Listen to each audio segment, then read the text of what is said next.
Ah, para sa opinion ko kasi, bakit ako magsusuporta sa bagong administrasyon ngayon?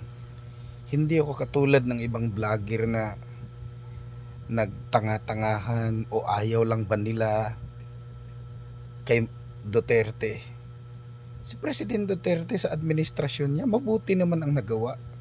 Siguro yung mga hinayupak na vlogger na to, mga anak siguro nito, mga adik, kaya yun pinatay. Pero sa administrasyon niya, yung nabilang doon, 34, 34, at saka 34 na tao lang yun eh. Bakit umabot sa 36,000? Bakit 34,000? Putang ina. Kaya, sa opinion ko kasi, compare kay President Marcos ngayon, hindi ko talaga naramdaman yung presensya niya as a president. Tsaka yung ginawa niya, traiduran eh, harap-harapan. Harap-harapan talaga. Yung mga, yung mga ibang vlogger na nagpo-promote kay Marcos, patuloy ginaganyan, binabayaran, mga putang ina kayo. Kahit anong gagawin nyo, marami pa rin ang naniniwala kay President Duterte. Bakit? Ito kasi yun. Si B, ang dami niyang mga nagawa sa Pilipinas. Ni kailan hindi niya yun inangkin na sa administrasyon niya.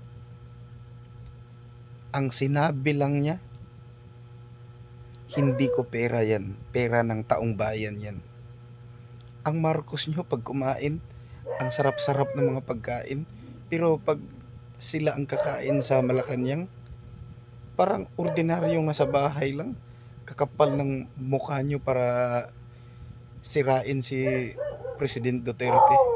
Sana po, VP Sara, pag nanalo ka bilang presidente, paaalisin mo ang mga vlogger na to. Tanggalan mo ng karapatan. Mga walang utang na loob. Mga vlogger na bayaran o ganyan. Para sa akin sa concerned Filipino citizen, may karapatan ako magsalita dahil alam ko during sa administrasyon ni President Duterte, wala kang babayaran sa hospital. Number one, yung papa ko na hospital dati sa Vicente Soto. Ni kailan wala kaming binayaran kahit isang kusing. Totoo yan. Totoo yan. Wala kaming binayaran kahit isang kusing. Pera ko noon 7,000. Walang bawas. Doon na lang ako nakitira sa kuya ko. Pero since nahiya ako dahil doon ako naninirahan, na nagantay kasi ako doon sa hospital, ganito kasi yan. Tapos yun, nahiya kasi ako na makikain lang doon, kaya bumili ako doon ko nagastos yung pera. Pero bumili ng mga pagkain, wala ako nabili kahit pagkain ng papa ko, wala talaga. During sa period ni President Duterte, napaka galing talaga ng administrasyon niya. Kung hindi ba naman pumasok ng yang traidor niyong presidente, tinulungan nang manalo, nagtraidor pa, tapos trinaidor pa si VP Sara sa isang kunyari, pinapirmahan niya, yun. Tsaka si VP Sara, nagtiwala naman. Akala niya, tao, yun pala, buang pala.